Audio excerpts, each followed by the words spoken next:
Textbooks flying in day 2 of the war over textbooks in Texas. The Texas State School Board debating what should be taught in Texas social study classes. Things are getting heated. Griff Jenkins is live on the ground in Texas. Griff.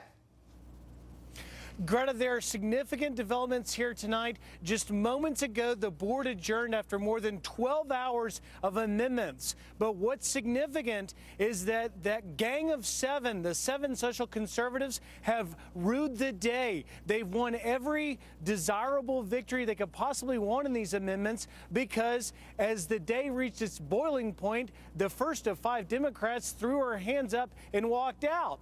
As this meeting concluded, there were only 1 Democrat left in there, and you vote amongst present members. Those 7 had a majority for everything they wanted, from taking out hip-hop to putting in American exceptionalism in the role of religion. We spoke with the chair of this board about what happened earlier today, as well as one of the board's most vocal critics.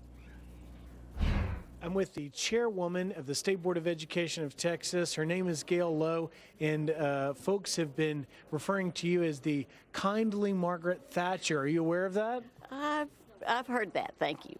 They say you are in control, and you control a powerful board because of the implications to the nation's classrooms and textbooks. But let's hear it from you. What does the national audience need to know about the work you're doing here? I think the standards we adopt here in Texas for what's taught in our classrooms and used in our textbooks does have an impact, not only across our state, but across our nation. We are a large purchaser of textbooks, so obviously from that standpoint, but as one of the states that's not signed on to the national curriculum, we still have authority over our curriculum. We've included immense hours of public input, and that public input is very important in our process. So to the ability that we have to craft standards so students can get the correct social studies education, the learning about our founding documents and patriot fathers, that's why this is really critical for us to get right. This debate is too broad, and one of the things that we keep being hounded by the other side is that the conservatives are trying to inject religion into the TEKS. No, we're not. But nor do we want our religious history to be tainted and drawn from a viewpoint that is not historically accurate. So I cannot support this motion. This is it.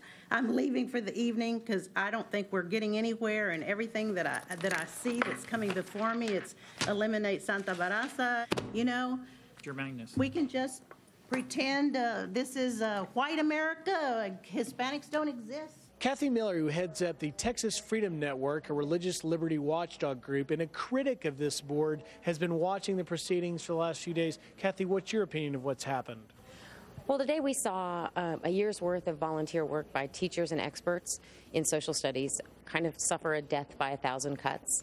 And in particular, it was really sad, I think, that this board voted to discard the significance of Thomas Jefferson's writings on revolutions from 1750 to the present, and to deny students the right to learn about the fundamental protections for religious liberty included in the First Amendment to the United States Constitution. I'm disturbed that politicians on the board are making decisions that they're not consulting with any experts about what they're doing, and they're not necessarily thinking about what kids need to be successful in college or in the jobs of the 21st century. And so just to recap again, the 7 social conservatives, Greta, ruled the day. 4 of the 5 Democrats not even in there as the meeting concluded. This has set the stage because the board, which will make a formal vote tomorrow for this draft, it'll be made public, but in May, the final vote happens on all the things that have happened over the past few days. We'll be there in May. Greta? Griff, thank you.